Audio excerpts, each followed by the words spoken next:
right now. Thomas Hearns is an open book for Ray Leonard. Backs up against the ropes. This is one of the most unusual calls by a referee in the history of the sport. The first loss. A tremendous victory.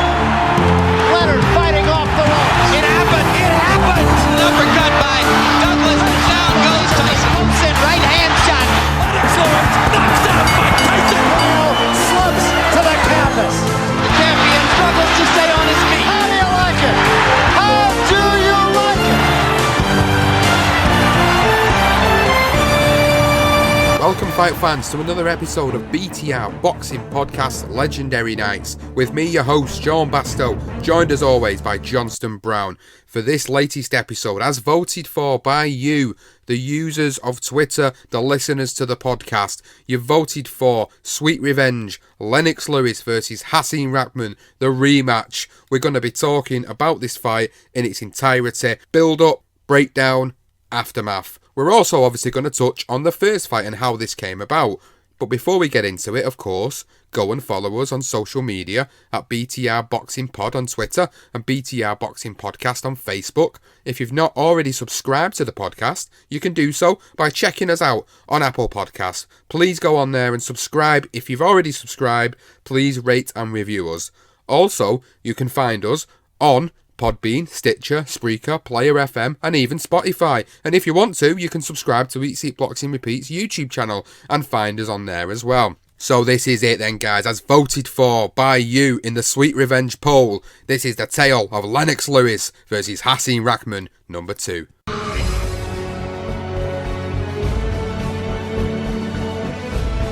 Johnston, this is it, the final judgment, Lewis versus Rahman, number 2. As voted for by the users of Twitter and BTR Boxing Podcasts, Apple Podcasts, Podbean, Stitcher, Spreaker, Player FM. You're all on there, you've all been voting. Thanks so much for voting for this episode. We really, really appreciate it. And what a hell of a fight and what a hell of a night to be talking about.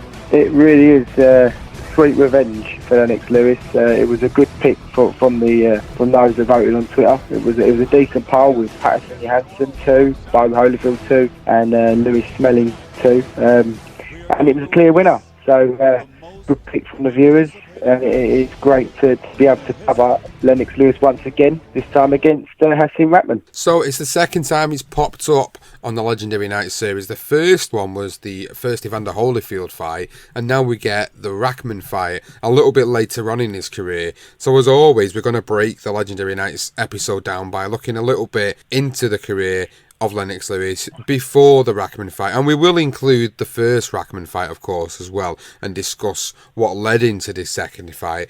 We'll also be discussing the build up to this second fight, the fight itself, and the aftermath as well. So let's get into it then. Of course, we've got to start at the end of the Holyfield fight, really, and what led on for Lennox Lewis from there on in. So we talked about in the previous episode of Legendary Nights, when we covered the first Holyfield fight, that draw led on to a rematch, of course, and it was an immediate rematch against Evander Holyfield later on that year in 1999, where Evander Holyfield would subsequently lose the heavyweight titles to Lennox Lewis in what was another convincing performance from Lewis. Tonight, boxing crowns an undisputed heavyweight champion, as after 12 rounds of action, we go to the scorecards with a unanimous decision. Here are the score total. Judge at ringside, Jerry Roth scores at 115 to 113. Judge Chuck Jompa scores at 116 to 112. Judge at ringside, Bill Graham sees it 117 to 111. All three in favor of the winner and the undisputed heavyweight champion of the world, Lennox Lewis.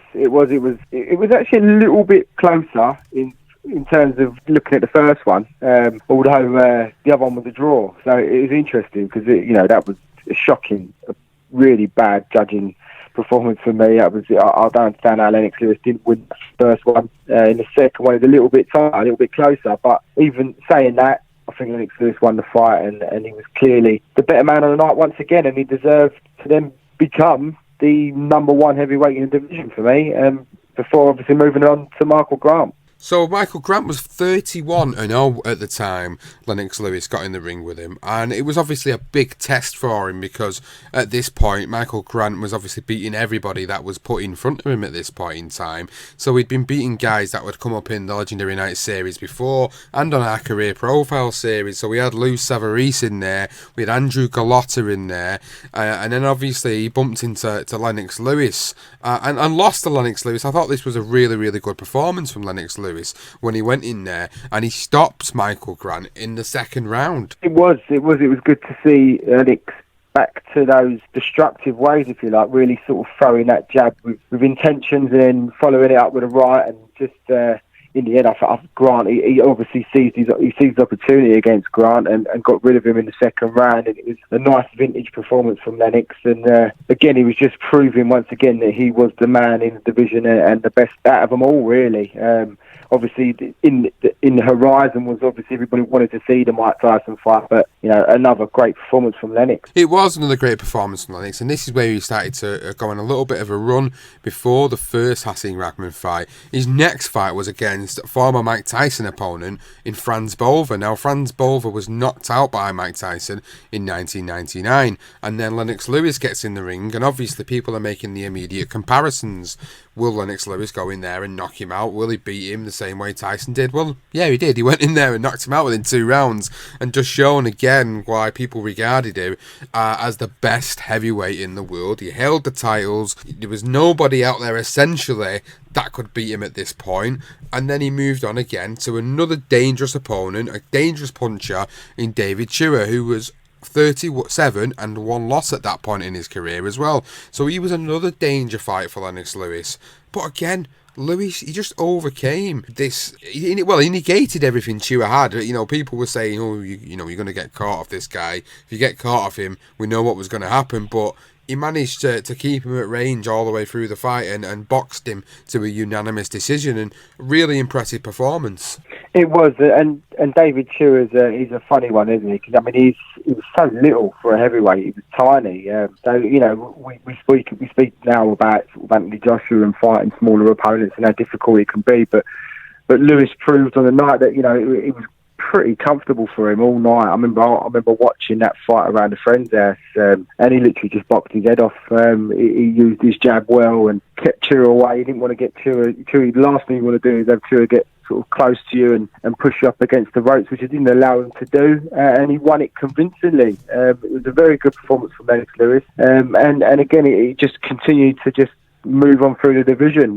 The only name we all wanted to see at the time was obviously Mike Tyson. We were all desperate to see that fight, and he was the only real other name that was potentially that could dethrone Lennox. But as we obviously know, we move on to the Hasim Rahman fight, the first fight in South Africa. Obviously wanted to move himself along and be a bit like what Ali was like, and travel around the world and show off. He's the heavyweight champion, and just to fight in other continents and other countries was a way to do that. And obviously Hasim Rahman, I believe, was ranked number 7 in the world at the time, and it was just a guy for Lennox to just get some rounds under his belt, because he didn't want to just blast the guy away, just stick no one in there and beat some fella up before the Tyson fight, because that was inevitably what was coming. So we decided to go with Hasim Rahman. He was handpicked, and we all know how that worked out. It didn't go well for him. He didn't perform well at all, didn't do the fundamentals that we'd seen,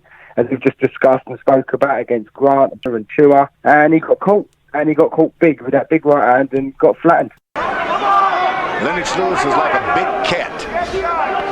Rahman, jab. 4 of them. Chases Lewis across the ring. With a thunderbolt to the right hand. Shades of Oliver McCall. September 24, 1994. In London. Has Brakpan pulled the upset? He has. He got a brand new heavyweight champion, and he's from the United States. Well, it's interesting you know, that we talk about the first Rahman fight. Rahman seemingly he kind of came from nowhere really for this shot at the heavyweight title in the first fight, because when you looked at his career, he was undefeated up until the point he got in with David Chua in December of 1998 and got blown away by David Chua, and that wasn't for any particular major title at the time. He was only fighting for, as you would say, an ABC title, an RBF Intercontinental Heavyweight and a USBA Heavyweight title. He loses to Chua, comes back, has a couple of wins, gets a decent win over Oleg Maskev, and then Marion Wilson, and then Corey Sanders, and then it's like, you know, at this point, this is where he gets the opportunity because Lennox Lewis has handpicked him. And just to go back and correct myself there, Oleg Maskev, he actually lost to Oleg Maskev via KO, so this was his second defeat on his record at this point in time.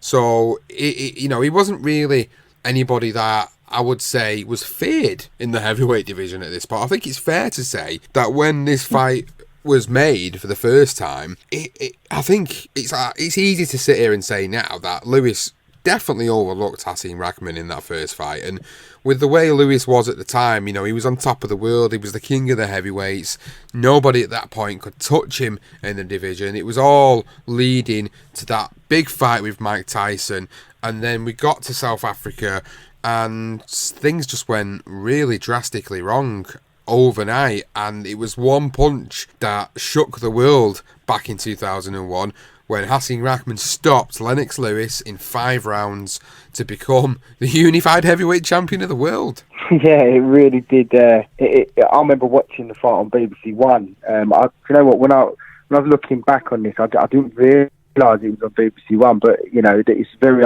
it's unusual for BBC to put a show out. It was always sort of ITV, wasn't it? And obviously Sky. So it was interesting to see them do that.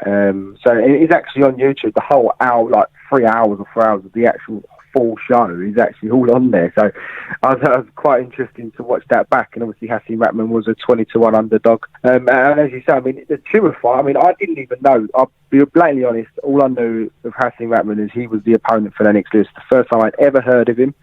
And he come out of nowhere. So sort of going back and sort of just having a look at some of his fights that are around on YouTube, I'd say to anyone to go and watch the David Chua fight, because David Chua, that was a good fight, and he was unlucky, to be fair. Chua hit him right on the end of the bell and was lucky not to get disqualified, and then ended up getting rid of him. But the other good fight is obviously the Corey Sanders fight. I would definitely ask anyone that loves boxing, just loves to watch a tear up. Hasim Rahman and Corey Sanders is a brilliant fight, and obviously Corey Sanders is the guy that beat Klitschko.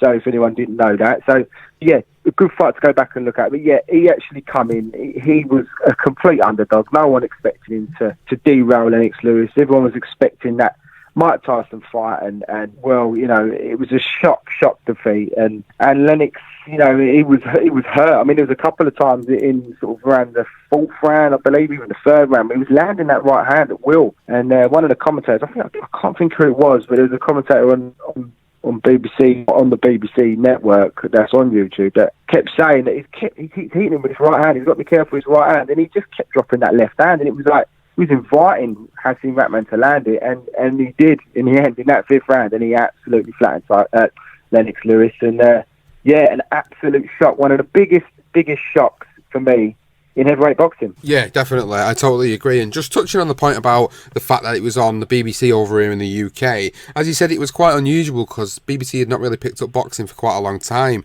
And it was around this time, after the Sydney Olympics in 2000, that they'd picked it back up again. And there was a specific reason why they picked it back up again. It was because we had a gold medalist in boxing in the super heavyweight division by the name of Audley Harrison. And obviously he was being pushed as the next big heavyweight hope for Britain at that point in time, and that is why the BBC ended up getting boxing on their channel at that point. And then obviously as part of that, you know, they ended up showing this fight with Lewis and Rahman. It was daft o'clock in the morning. I think it was something like 4 o'clock in the morning to cater to all audiences across the world. And obviously to stay up and watch Lennox Lewis get knocked out the way he did after expecting him to just go in there and blow Rahman away was an absolute shocker, really. But Lewis didn't seem right on that night at all. He seemed like he was a little bit unfit. He seemed to sort of gas quite early on in the fight. I mean, he got stopped in 5, but by rounds 2 and 3, it was like looking at him and his mouth's starting to open already, and you're thinking to yourself watching it, you know, I know the heat's quite extreme over there, but it just seems a little bit strange, to be honest with you, and the way he kept on dropping that left hand. Yeah, I think you could kind of see the writing was on the wall early on in that fight, but for us as fans at that time, we were expecting Lennox Lewis to just get this 1-2 combination off and change the course of the fight, and it just didn't happen. It was crazy. And as a result of this, now, this led into a massive fight and a massive change in the career of Hasim Rahman, because, you know, we talk about underdogs. Buster Douglas was a 42-1 underdog against Mike Tyson in 1990. Hasim Rahman was a 20-1 underdog and pulled off obviously one of the biggest upsets in boxing history after knocking out Lennox Lewis in that 5th round. So as a result of this now, this leads nicely into the second fight, the one that we're covering today.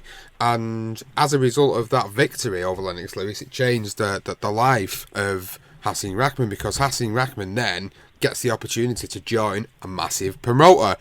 And who is it? It's our good old friend making another appearance on the podcast, Mr. Slippery, Slimy Motherfucker himself, Don King. Do you know what? When I first when it happened, I remember I do remember it quite well. And I do. This guy's come out of nowhere, Hasim Rahman, he's defeated Lennox Lewis, and now we get this situation where, you know, I'm sure in the contract there was a rematch. I think there was always problems, wasn't there, with where he's going to go. For me, when I found out he got with Don King, I just assumed, you know, he's just, as you say, he's just that scumbag, and he's just come in, gazumped his other promoter, who his other promoter in actual fact was Cedric Kushner, and Cedric Kushner was a sort of around in the 90s. He wasn't a big name promoter, but sort of for first of all, I thought that Don King just slipped in and got rid of him. In actual fact, listening to Hasim Rahman recently on I forget what podcast it was, but it was interviewed on a podcast from an American guy. And apparently, Hasim Rahman, his contract run up at the end of the 10th of April. So it was just before that fight in South Africa, which was on the 22nd of April. So his contract with Kushner had basically ended, although he didn't declare it publicly. The only way that contract could be reignited was if Kushner gave Hasim Rahman $50,000. And if he'd have given him the $50,000 before the fight, then, you know, he continued with that contract, or a new contract, if you like. But Kushner didn't do that. In actual fact, he neglected that. He left it. He waited for this fight to happen, possibly looking at it and thinking, he's probably not going to beat Lewis. It makes no difference if I give him the money maybe later on. So Hasim Rahman at the time, when he went into that fight in South Africa, he was a free agent. Nobody ever knew that. And he felt in himself that, you know, he's backing himself. No one else is backing him. He's got no promoters. Kushner's not backing him because he's not giving him $50,000. So what happened was, obviously, he goes and beats Lennox Lewis. So now he's a free agent. Now you've got HBO, Showtime going to Kushner, giving him all these wonderful packages. I think one of them was saying the Tyson fight, one was saying a rematch with Lewis, and he was getting these massive sort of £1 million deals, Kushner. So when he's gone to Rahman to get this fight signed and sealed for whoever it's going to be, sort of Rahman said, no, I've been approached by Don King. And Don King had actually, I believe it was a sort of in Times Square, like a shady little restaurant or hotel. He met Hasim Rahman, and he gave him, I believe it was a check for about, I think it was $2.5 million, and a cash. A suitcase full of cash, which was $500,000. So all in all, it was like $3 million. So he basically gazumped Kushner, and, you know, and Rahman says to this day, you know, King, at least he come to me, he give me a suitcase worth of like sort of $500,000 in cash there and then in his hand, and then a check for $2.5 million. So he was like, well, I'm going to knock Kushner and I'm going to sign with Don King. So yeah, that slippery bastard again steps in and picks up the undisputed heavyweight champion, who was Hasim Rahman at the time. So an interesting story that I didn't know until sort of digging through the archives for the build up to the second one. You were talking about, obviously, Showtime and HBO having a bit of a standoff to try and get him on the network for the next defence of his title, and it was quite interesting because, as you said, you know, you had Showtime offering Rahman $19.25 million to make his first defence against their premier fighter at the time was Mike Tyson. Well, HBO countered with a $70 million offer to meet Lewis in the rematch. But initially, Rahman actually turned down both of them offers, and instead he'd opted to take a less lucrative fight against a fringe contender by the name of David Izon. That would only net him around $5 million. But Lewis had signed the contract originally with a rematch clause in it, so obviously Lewis weren't going to let this slide. He wanted the immediate rematch. He wanted to get his sweet revenge on Hasim Rahman, so he had to basically go to court to get this rematch instilled, which he did. And in the June of 2001, a judge ruled in Lewis's favour. So as a result, both Rahman and Lewis agreed for the rematch to take place on November the 17th, and that's where it kicks straight in to the build-up between these two, and the most notable incident that happened on a TV show. People wonder, and they sit out here and they say, how can you get these two guys together? They're trying to beat each other's brains in when they're in the ring. What crosses the line when a guy says something about you? Well, he can say what he wants as long as he keeps his hands in front of him. I mean, I'm not going to let him get to me mentally. So as long as he keeps his hands to himself, then we do it for the money. I think what crosses the line when you talk some personal stuff, say if you say something about a person's mother or something like that, I think that crosses the line. I think, you should be able to keep it professional. During your radio gigs here, did he question your sexuality? Yeah, he said, why are you starting that gay stuff? I'm saying, I'm not gay. Why are you calling me gay? He said he's not calling me gay. So I don't understand that. What did you say, Hasim? I said what he did was gay. I say he wanted to take it to the courts, and we fighting around the same time. I told him we was gonna fight anyway. So I said that was gay to take it to the courts. I mean, I don't know why he was so offended. I'm 100% woman's man, so don't even play that. If you're worried about that, bring your sister, bring anyone. Look, hold. I'm gonna tell you right now, if you don't want me saying nothing about your mother, your father, or anybody else in your family, do not say nothing about my family. Be careful what you say. Do not say nothing about my family. Be careful what you say to me. Do not say nothing. Man, you ain't nobody. I say what I want to say to you. Go ahead, man. I say what I want to say to you. What you mean? I just said it. What you want me to say? What you want me to say? Same thing. Like what? Like what? You want. Like what? Anything you want. What you want me to say? Say anything you want. What?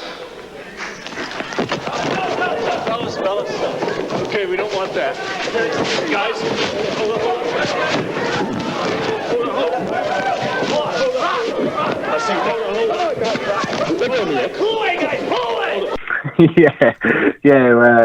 It was actually one we missed when we done the boxing brawls. Actually, we didn't pick up on this one, so we did forget about this. Just to correct myself as well, it weren't $2.5 million that Donkin gave Hasim Rahman. It was actually $4.5 million in the check. Just wanted to clear that up, and $500,000 in cash. So anyway, it was all together it's $5 million. But anyway, moving on to the actual. To promoting the fight, both Rahman and Lewis made an appearance on the ESPN interview show hosted by Gary Miller, Up Close, I believe it was called. Rahman had done an earlier radio interview in which he criticised Lewis' decision to sue him in breach of the contract, calling it gay, saying, it's a gay move type of thing. And obviously, Lennox Lewis took it as he's calling him gay.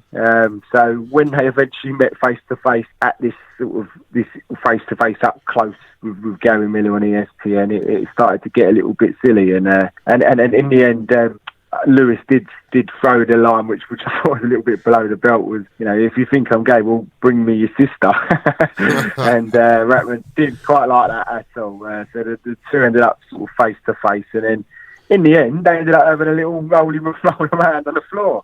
And you could see Lewis was seething. I mean, I've never actually seen Lewis this pissed off. You could tell he was so annoyed that he had sort of overlooked Hasim Rahman, and he didn't like the way Rahman was carrying himself. And, credit to Rahman, he's the champion of the world, and he's putting it on Lewis, and he's trying to get in his head, and he did. And they had a little tussle on it live on television. It was a funny one to watch, actually. Yeah, it was really good, that, actually. It was a really good little brawl, wasn't it? Because, like you said, they was on this, it was like a couch, and we just sat there on this chat show on a couch next to each other. And obviously, as you said, Rahman has mentioned this earlier on in a different interview, and Lewis comes on and basically says, I'm 100% a woman's man, and then if you have any worries, bring your sister. So as you said, they're getting in each other's face, and it's just hilarious because you just know like shit's about to go down.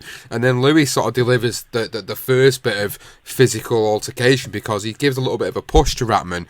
So then obviously Rahman retaliates and tries to sort of take Lewis down, and they basically end up, if you've not seen it, please go and check it out. Amazing, brilliant, great little clip on YouTube for this. So they basically start scuffling, and as a result Rahman managed to get Lewis, sort of push him down onto this table that was there, which was the interview table that the host was originally on. So under the weight of Lewis, the table collapses and they're both on the floor, and they're still scuffling, and then you see all the staff running in to separate them, and it's a piece of boxing history on television that, you know, I think it should be something that we could look back on and we laugh about, and it brings us great memories because it really got people hyped up for this particular fight. Lewis, as you were saying, Johnston, pissed off. You know, this guy had everything, didn't he? You know, he was at the top of the mountain. He'd done everything he needed to do. The only thing eluding him was this fight with Mike Tyson. And yet he let this guy come in here who'd lost twice to people, you know, couldn't really lace up Lewis's boots. And yet he got stopped because, as he admitted himself on the Joe Rogan podcast about 6 months ago, that he was doing a film shoot at the time in South Africa, and he had all these other responsibilities, and he weren't keeping his eye 100% on the ball, and as a result he didn't train the way you would normally train, with the same hunger and desire and passion, and as a result he got sloppy and he got caught, and that one punch changed the fight and changed the landscape of the heavyweight division at that point. But for Lewis, it was all about this sweet revenge that we've been talking about. It was all about getting the revenge on Hasim Rahman, and the way to do it was to go in there and put on a show. And as we move into the fight itself, this is where it becomes exciting because, you know, we've seen it quite recently with the Anthony Joshua losing to Andy Ruiz situation. You know, you've got a guy who's seemingly on top of the world, regarded as the best heavyweight on the planet, goes in against an underdog, and the underdog wins, and it just causes all sorts of hell to the heavyweight division. And for this particular fight, you had Hasim Rahman, who, by the way, was actually getting paid $10 million for this rematch. $10 million he got paid for it. And you know how much Lewis got paid? $11 million, which is quite crazy to think that one punch changed the life of Hasim Rahman. Just before we move on any further in this episode of Legendary Nights, I just want to take a quick moment, as always, to give a shout out to the sponsors for BTR Boxing Podcast, Bear Attack Boxing. You hear us talking about them in every single episode, about the high quality products that they're producing. They have various sets of fight gloves, they have various sets of pads, t-shirts, hand wraps. There's quite a lot of fantastic products on their website at the moment, and I urge you, as a listener and as a fight fan, to go onto the website and check out what they're doing. So if you go to www.bearattackboxing.co.uk, you can find all the latest products that they're producing. And also, as a listener to the podcast, you get a discount as well. What's more, you go into the checkout and you type in BTR10 in the promo code section. You'll get 10% off your basket, which, to be honest with you, is a good few quid in this day and age, so why not get over there and check it out? You know where to find them. They're on social media at Bear Attack Boxing, Facebook, Twitter and Instagram. You know the website, www.bearattackboxing.co.uk. Go and check out the products. If you do go and purchase something from listening to this advertisement for Bear Attack Boxing, then please drop us a message on Twitter at BTR Boxing Pod and let us know. We've had a few people do that, and I really appreciate the feedback on the products that you're getting from them, and I'm sure the guys at Bear Attack Boxing also really appreciate it. So thanks for listening, and we'll get back to this episode of Legendary Nights. Completely. I mean, he gets a $10 million purse. You know, he's got himself $5 million from Don King. It was a sign-on fee that he picked up. You know, $500,000 in cash. I mean, his life completely turned around. You know, just before that fight, you know, he's got his promoter that won't even give him $50,000. You know, now he's in the millions. I mean, it's just impressive, really, just from one punch, and that just shows you how beautiful the heavyweight division is, because it can change the whole landscape of just by one shot. And by other fighters overlooking him. But as you mentioned with Lewis, yes, he was doing a film sit for Ocean's 11 or Ocean's 12, whatever it was, with Klitschko, funny enough, wasn't it? I think it was, I don't know if it was Vlad or if it was Vitali, but yeah, and obviously being in South Africa, he didn't adjust to the weather, that's why he was probably blowing so early. So for him, he just obviously felt that he could get through it, and he didn't, unfortunately. So this was, you could just tell with Lewis. I remember at the time thinking, what, I can't believe he's lost, and then thinking, sort of as I'm watching all the shenanigans that's happening with this flipping altercation rolling around on the flipping TV set, and just seeing Lewis, how he was talking, and he looked like he was just ready for it, and you know, he had already done it with Oliver McCall. It wasn't straight away, he had lost that fight, but he did get a rematch against him and finish him off. And this was the first time he'd managed to get sort of a rematch from a defeat straight after. And I think that was the other thing, is most people were looking at it, most pundits and experts felt at the time that is this sort of, is Rahman as good? Is he this good? Did Lewis overlook him? These are the questions much starting to think now. Is Lewis maybe on the slide? And now you start thinking, did he overlook him? Maybe. So you start asking questions about Lennox Lewis, sort of similar to how people are with Anthony Joshua. Okay, Lennox Lewis is completely different to what Joshua was at this time of in this stage of his career. But, you know, he had already proven himself, and this was a chance now to just put those demons to rest. And I think most people believed that Rahman would win this by knockout, or Lewis would win on points. So it was hotting up nicely for this big fight, and it was another big night for Rahman. But win, lose or draw, the guy's already winning with the amount of money he's picked up. Oh, it's 100%. There's, like I say, the punch that changed his life, weren't it? You know, the fact that he was able to get $10 million plus the deal with Dodgy Don King, and plus whatever else off the back of it. It was absolutely crazy to think that he has gone down in history at one point as the unified heavyweight champion of the world. Yeah, he was only for one fight and he was only for a few months, but, you know, that's more than what most people go in the sport and end up actually achieving. So for him to have been able to say that he's a part of boxing history in more than one way is amazing to really think about. And yeah, we're going to talk about the fight in a minute, and we're going to talk about how that actually went down in the aftermath of this particular fight and the impact and the legacy it's left on the sport. But for a guy like Hasim Rahman, really, who, like I said earlier, I allude back to the fact that he'd lost twice, you know, to guys that really couldn't lace up the boots of Lennox Lewis, who is now regarded as a boxing legend, as one of the greatest heavyweights that I've ever lived. So for me, this was a massive meal ticket, a massive lottery ticket, and, you know, he struck lucky the night when he beat Lennox Lewis, but this second fight, as we come into it now, was going to be a completely different affair. So as the fight gets underway then, we've got all the anxiousness, the nervousness, and you look at Lewis coming out of the dressing room, coming to the ring, and he looks as focused and as hungry as I'd ever seen him in his career. Absolutely. He looked in the zone, didn't he? He looked ready to go. Although I did hear an interview where he was saying he felt unbelievably relaxed as well in the changing room.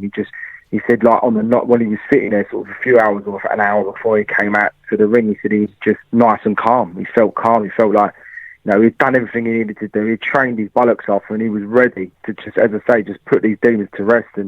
And just anyone that was ever questioning Lennox Lewis, you know, he put it out there that Hasim Rahman, it was just a one punch. It was a lucky one punch. It's not going to happen again. And from that first bell, you could see the intentions were there. That jab, that left-handed jab from Lennox was he was throwing it with intention, and he looked really up for it and pumped up. And there was just no answer from Rahman from the first bell. And it was, you know, he was just popping that left jab out, staying in the centre ring, sort of moving his weight between from left foot to right foot, and then throwing the right hand, following it up with the right hand when he had the opportunity to. And he was actually, I don't know if it was a left-handed jab or if it was the right hand. I think it may have been the right hand, but in the opening round, it ended up opening a cut on Hasim Rahman's eye as well, which again just showed you just the amount of power he's putting behind those jabs and those right hands. You know, when you look back on the fight, you look at how much of a controlled, composed performance this second fight was, because Rahman really wasn't in the fight. Like, I mean, when I watched back on it in preparation for the episode to discuss it, I didn't realise, you know, how much control Lewis had in this fight. From my memories of it, and I mean, we're going back 18 years here from when I watched it, you know, I remember it to be a little bit more of an anxious affair. But then watching back on it for the episode, I was like, actually, Lewis just totally bossed him and controlled him all the way through, and he was just teeing off, really. He was just picking his shots really nicely. Hasim Rahman really wasn't even able to get underneath that jab to get close enough to Lewis. You know, the distance had been measured quite early on in the fight in that first round by Lennox Lewis, and I was really, really impressed by the way his concentration was 110%, and that's kind of what it boiled down to in the first fight, really, was obviously concentration, amongst other things, is that he had a lapse of concentration the moment he dropped that left hand and the moment that, you know, Hasim Rahman landed that punch on Lennox Lewis to stop the fight. It was just amazing to see the turnaround between earlier on in 2001 to November in 2001 when he gets in the ring with him, and for the first 4 rounds of the fight, he's totally bossing him. He's bossing him with that jab. He's dictating the pace of the fight, and you know, when you look at the sort of way Lennox Lewis's career is remembered, that for me, and this fight for me, sort of epitomised what Lennox Lewis was as a fighter. Definitely, I think people just see Lewis as a bit of a distance fighter. I think now he's starting to get sort of recognition. I mean, it's hard to believe for the younger generation who probably would think, "What would you mean?" He's always had the recognition, Lennox Lewis. He hasn't. Not with the British fans. You know, you got to remember he was in Canada. He was, he wasn't, he was born in Jamaica, wasn't he? And then he ended up in Canada, where he went to the Olympics, and then he came over to Britain to obviously, and he was, at the end of the day, I think he was he was brought up young in the East End, and when he went to Canada, he was sort of bullied. I know we're moving off the subject here, but he wasn't really, he didn't get that recognition for me, basically. I always felt that it was later on after his career that he got that. But this fight in particular, when you watch these first sort of 3 rounds, the way Lewis is popping off that jab and he's throwing that right hand and he's even throwing the left hooks in as well. That was the first time I'd really seen Lewis in a while. Apart from obviously he had the knockouts of Grant, etc. But for me, he was always a bit like a Klitschko in terms of the way he'd feel comfortable and probably a bit too overconfident, where he could just throw the jab and he'd keep him at distance and he would just sort of guide his way through a fight. But this one, in this night, when he was throwing that jab and he's throwing the right hand and he's just holding the centre of the ring, weren't allowing Rahman to get close to him, he was a boxer puncher that night, and it was one of the best performances and clinical performances from Lewis. It probably doesn't get the recognition it deserves, because probably he showed that Hasim Rahman was, as you said earlier, he could barely tie up his shoelaces. Because let's be honest, Hasim Rahman, people used to say he was a killer. He was a good fighter. He was nowhere near the level of Lennox Lewis, and he showed that in those first 3 rounds, where he was just throwing that left hand. I mean, even in the second round, Hasim Rahman does land the right hand, and he just smiles it off. He smiles it off. In the first one, he smiled it off, but it hurt him. This one didn't hurt him, and it just got him back into... He's like, I ain't catching with that again, basically, and I'm going to just box his head off until I'm going to get rid of him. And obviously moved on to the 4th round, and that's what he did. Well, the finish came when Lewis connected with a fantastic left-right combination that sent Rahman absolutely sprawling to the mat. Obviously, Rahman tried his hardest to get back up, but he was absolutely concussed by these shots. It was a great left hook, right-hand combination that dropped him and floored him, and you knew as soon as it landed, it's a highlight reel knockout. As soon as it lands, it's over. The fight's over. He wasn't unconscious, but he was, he was done. He was done in. He tried his best to get up at the count of 9, and then as a result, he couldn't make the count. The referee waves the fight off. Lewis gets named the winner by knockout, regaining the heavyweight titles in the process, and the passion and hunger and I think relief he's shown at the end of the fight, winning this fight, for me kind of said it all. It felt like it was 6 months of frustrations and disappointment all let out by that left-right combination. Rahman's starting to get his jab more powerful. Oh! Wonderful shot by Lennox Lewis, and he's laid out Hasim Rahman. Is he going to get up from that? It was a fantastic shot, and Rahman will do very, very well. He will be stopped. It is over. Revenge, redemption for Lennox Lewis. Now the 3-time heavyweight champion of the world, Lennox Lewis. Oh yeah, it was a beautiful combo, and And Ratman was even advised to keep putting his hands up as well, which in the third round, and he tried to do it, sort of put both hands up to try and block it off, and Lewis sort of just threw that right hand on the outside around his hands and just caught him on the chin, and then the left come in and completely, just a wonderful 1-2, and it just fattened Ratman. It was an absolute peach, and you could see, he was so happy, he was so chuffed after the fight. He's calling him like has-been Ratman, wasn't he? And he's called it in the Buster Douglas of the 21st century. And, I told you that punch was a lucky punch in South Africa. And he was right. I mean, he put those demons to bed, and he literally just showed his class that night. And it was a great combination, a highlight reel combination from Lennox Lewis. And if anyone hasn't seen it, I'd advise you to go and watch the finish, because it's an absolute peach. And Lewis, for those 4 rounds, is just class, basically. And it was astute tactics from Lewis and from Stewart, and they both put a perfect performance together and got the business done. I seen a little twinkle in his eye, plus I've been dreaming all week to change his name from has-been Rahman. His name's has-been Rahman now. I said that the belts were on loan, so he's had his 15 minutes of glory. Now they come back home to me. Why did you hide out in your dressing room tonight? You seemed like you were just in your own zone, and you just were focused on what was going to happen? Yeah, I was very focused. I didn't want to get into the hoopla. I was just showing the world that I was focused. They couldn't see too much of me. Even Rockman wanted to come in and see what I was doing. He was nervous, so he was outside my dressing room. I was laughing. You described what you were doing in the first few rounds. Your jab seemed more authoritative than we've ever seen it. You stayed away from his right hand. Was that the plan? Yeah, just to give him some movement. He couldn't take the movement, and I just showed him a different style. I told you I can switch any style I want to, and this time I just showed him a different style of moving. They certainly did get the business done. This was massive, a massive win for him. Relief more than anything, I think, with this one. That, this could have gone terribly wrong. He could have ended up losing this second fight, and the rest would have been a completely different path of history. But it weren't going to be. The aftermath of it was that this led into the highly anticipated fight with Mike Tyson, which I'm not going to dwell too much on, because I do believe this will come up at some point in the future on the Legendary Nights series. But this was one that was anticipated for a very, very long time. Eventually that fight was to take place on June the 8th, 2002 in Memphis, Tennessee, and I'm really looking forward to when that one comes up for Legendary Nights, because I do genuinely believe that although it was way too late in both of the careers, I still remember all the build up to it. We've talked about it in brief detail on the Best Boxing Brawls episode. We've touched on it in Tyson's career profiles episode.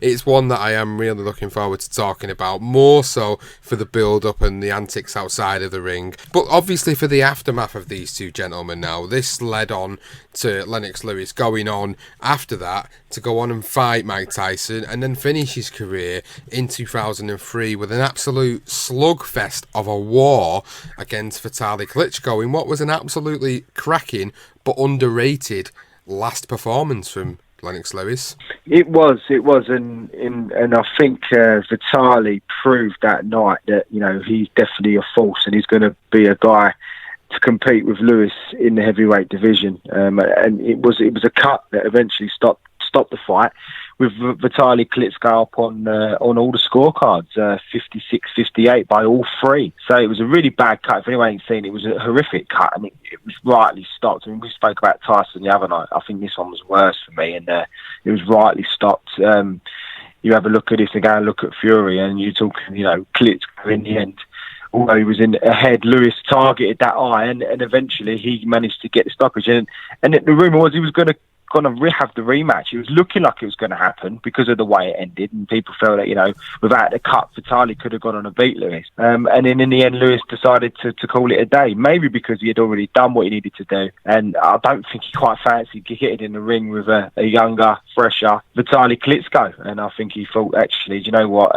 I think it's time to call it a day, and on top as well as the undisputed lineal heavyweight champion, the only, if most people would call it the end, Lewis, of that lineal title until there is an undisputed. It was later on given to Vladimir in a fight against, I believe it's Chugayev, about sort of 8 years later or 5 years later. So for me, a lot of people do see Lewis as the last lineal, and I can see why. The line really did do his bit, and he was a great heavyweight. And I'll make him right. Why would he have come out for the rematch against Vitali? I don't blame him at all, to be honest. Well, I don't either, because at the end of his career you could see the hunger and desire had gone after he'd obviously won the titles of Holyfield in what was a great series of fights. Obviously after having that blip on his career with Rahman and then winning it back in the fashion he did, and then obviously the Tyson fight and then the Klitschko fight, what else was there left for him to prove in the heavyweight division in 2003, 2004? There wasn't really at this point. You know, he was pushing on in his career, he was pushing on in age. Why go out, on a low? Why not go out on a high? And he did do that, and that's exactly what he did. And obviously, over the years, he's teased on many occasions he'd get out of his pajamas for £100 million to fight again, but I don't think that's ever going to happen. I really, really don't think that will ever happen. I mean, obviously there's talk of ex-fighters coming out at the ages of 53, 54 wanting to have one more, but Lennox Lewis is a guy that went out on top, remembered as a boxing hero, as a boxing legend, and quite rightly so. And the blip in his career, known as Hasim Rahman, it's a part of his career, it's a part of history, and this fight and the way he come back to get his sweet revenge in this fight was absolutely brutal and brilliant. And let's not forget about the other fighter in this one, Hasim Rahman, because obviously this wasn't the end for Hasim Rahman in his career. After he lost the rematch to Lennox Lewis, he was around for a good few more years. In fact, he retired in 2014 and is currently now a trainer. But when you look through his record after the loss to Lewis, he was involved with some good fighters. He went on to actually fight Evander Holyfield in the next fight after getting beat to Lennox Lewis. Then he went on later on down the line to fight guys that are well known, like Monty Barrett. He had a draw with James Toney. He lost to Oleg Maskev. And then we got James Toney in a no contest in 2008. He went on to fight Vladimir Klitschko in 2008 and lose to Klitschko. And then you had other guys on there, like most notably Alexander Povetkin in 2012, who he lost to. So, he was still around for another 13 years after the loss to Lennox Lewis, after having a great 2001 and then losing at the back end of the year, but making shitloads of money on the back of that one win and that one punch. For him, he made a great career out of it. I mean, I don't know financially where he is in his life now. I know he's obviously training Michael Hunter at the moment, a heavyweight prospect that really, really enjoying watching. But what he did was that one punch, as I've repeated it many, many times in the episode, and there's a reason. It's because it changed his life, it changed his career, it changed boxing history, and this does happen from time to time. We've seen it over the years, again, most notably with Joshua versus Ruiz, a guy who wasn't expected to go in there and beat the heavyweight champion of the world, and what happens? He beats the heavyweight champion of the world. Yeah, I mean, it is crazy, isn't it, how things can turn out for someone. He was a late bloomer as well. He didn't start until sort of his 20s. So I think it was 2022 when he actually finally turned pro. It was, one thing about Hasim Rahman, he was, for anyone that watches The Wire, that's where he was brought up in Maryland, Baltimore. It was a tough upbringing for him, and he was actually shot 5 times. He's lucky to even survive that. He's come through that, as well as having to, I believe someone told him off the street, go and become a boxer, because he was knocking people out for fun on the streets. They said, go in the ring, earn yourself a few million, and boy did he do that. And as you say, he moved on. I mean, to fight the guys he fought in Evander Holyfield, and it was considered at the time, after the Lewis fight, people were wondering if maybe he's a bit of a banger, maybe he's going to be holding on to the titles. Obviously it didn't quite work out like that, but to go on and defeat Vladimir Klitschko, to lose to Vladimir Klitschko, but he actually did pick up another world title as well. I believe it was the WBC title, where it was, I think someone vacated it. I think it might have been Klitschko. I can't think, it was Charlie maybe. And he was ranked, he was like the next ranked fighter, when someone decides to, oh no, it wasn't. Do you know what? I think it was Jones Jr., who had the title, and then he went back down in weight, and then Rahman was the next in line, and he just got given the title. He ended up, I think he lost it in the first defence, so he might have won it actually against Monty Barrett. That's right, for the vacant or that was an interim.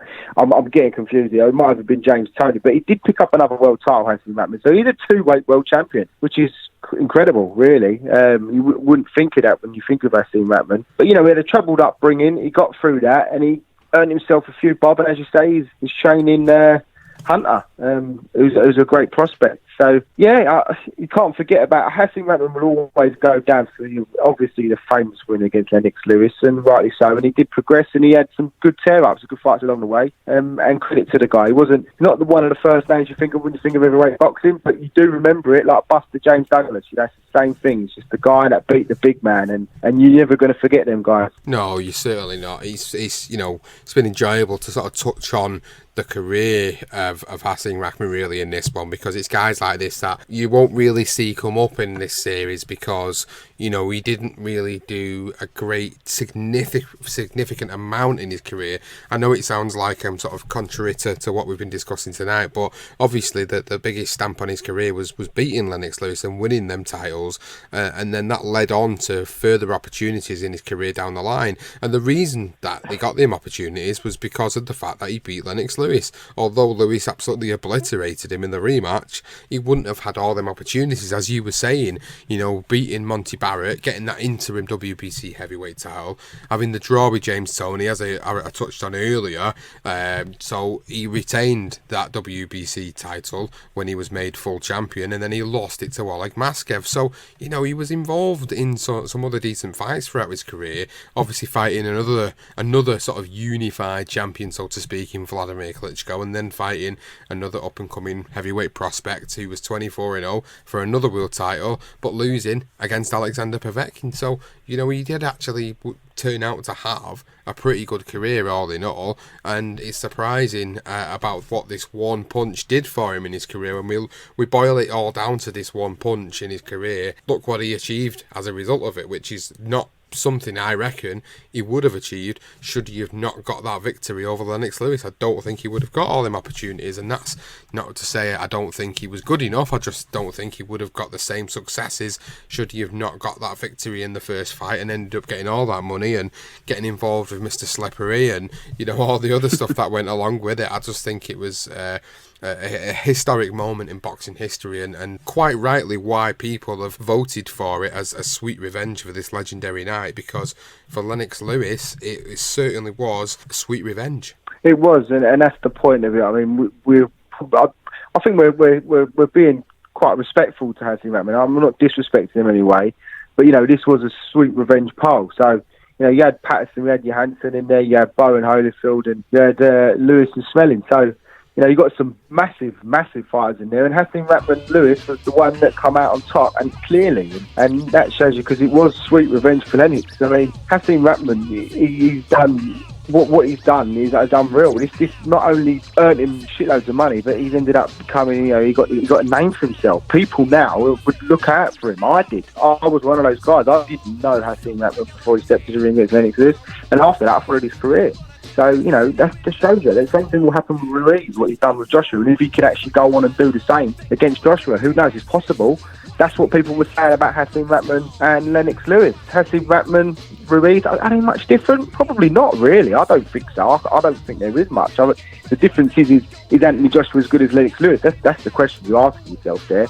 And we're not too sure about that. Obviously, those questions will be answered later on in his career, but you've got to credit the guy, has to. And not only that, I believe he actually won a little court settlement against Don King as well later on, where he had to break the contract with him because Don King tried to hold him. When he gets these fights, I think he had all the heavyweight champions around at the time before he actually managed to break loose of that contract. So it's another win for a fighter against a promoter, and I love hearing them stories, especially against guys like Don King. So Hasim Rahman, good luck. So I think he actually moved on to Bob Arum, which is probably no better, to be fair.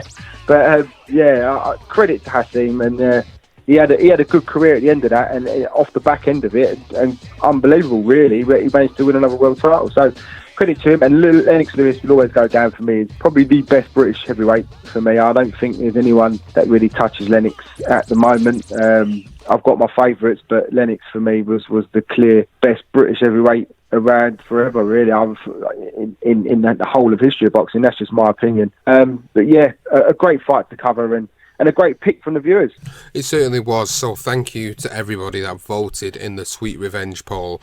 I really hope you enjoyed listening to the episode. I really hoped you enjoyed the social media coverage of all the 4 different fights in that poll, and that's something obviously Johnston will be looking to do for the next poll, which will be coming out following this particular episode, so you'll be able to get voting on your next favourite Legendary Night, which will be put out after this one has been released. So thank you so much as always for voting for all the episodes that we're putting out. Thank you for following us on social media, and also a big thank you for following us on all the available podcasting apps out there.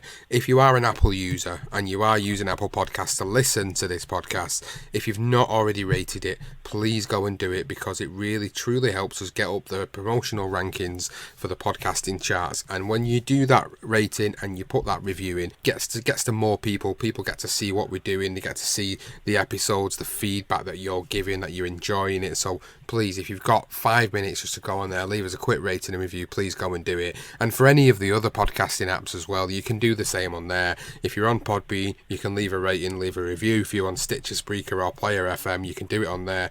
If you're on Spotify, you can follow us on there. You can share the playlist on your social media. You can share it on Facebook, on your Twitter, or on whatever other social media you've got. Go on there and share it and spread the word about the series. So thank you, as always, Johnston, for coming on the episode and breaking down Sweet Revenge, the Lennox Lewis versus Hasim Rahman, number 2.